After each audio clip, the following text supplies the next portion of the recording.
Hey and welcome back to my NieR Automata 2B cosplay series. Today we're making 2B's mask out of latex, but we also want to be able to wear it and see through it, so we will be experimenting with latex perforation.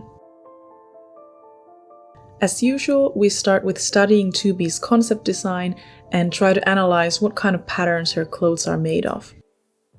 Her hair covers most of the mask, but I found a picture of another Yorha wearing a similar mask.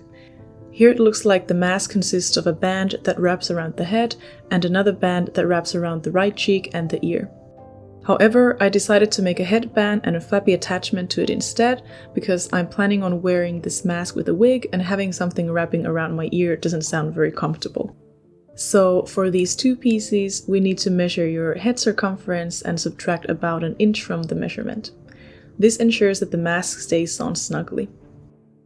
And then we need to go in front of a mirror and take some rough measurements for the flappy part. We need at least the width and the height of the flappy part. I then measured and cut out the headband first.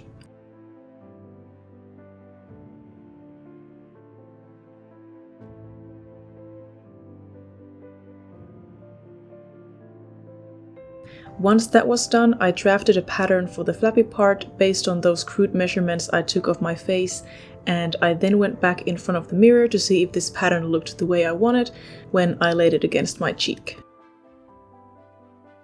Once I was happy with it, I cut out the flappy part too. Now we want to glue the flappy part to the headband, and for that I needed to find the middle part of the headband that will be situated above my nose.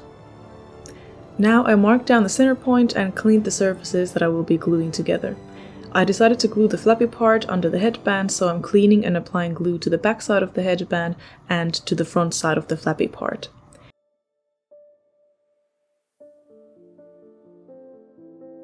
I want to place the flappy part so that it starts from the center point mark.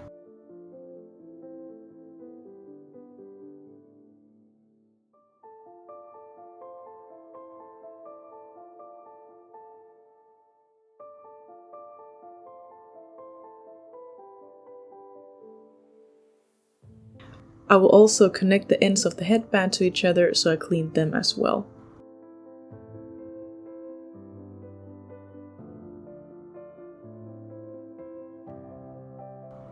So now the gluing part is done and we just need to clean any excess glue from the seams. Then I let the glue cure overnight. Meanwhile, I was experimenting with latex perforation. First, I was puncturing a scrap piece with a pin and trying to see through those tiny holes, but realized that the holes need to be significantly bigger. I then went and bought a leather puncturing tool and punched some 2mm holes, which seemed to work a lot better. I then tried the mask I made and made some crude markings on where my eyes would be. Then I punched a couple of holes to see if it would work and added more until I was happy. And here's the final product. Please excuse my wig, I haven't styled it yet, but I wanted to show you how I intended this mask to be worn. You have to be quite close to see the holes, and the visibility behind the mask is okay, although the wig will cover my other eye completely. Let me know in the comments if you would try this method or if you have any tips for perforating latex. I hope you liked this tutorial, and if you did, give it a thumbs up and subscribe if you already haven't. Thank you for watching and happy crafting!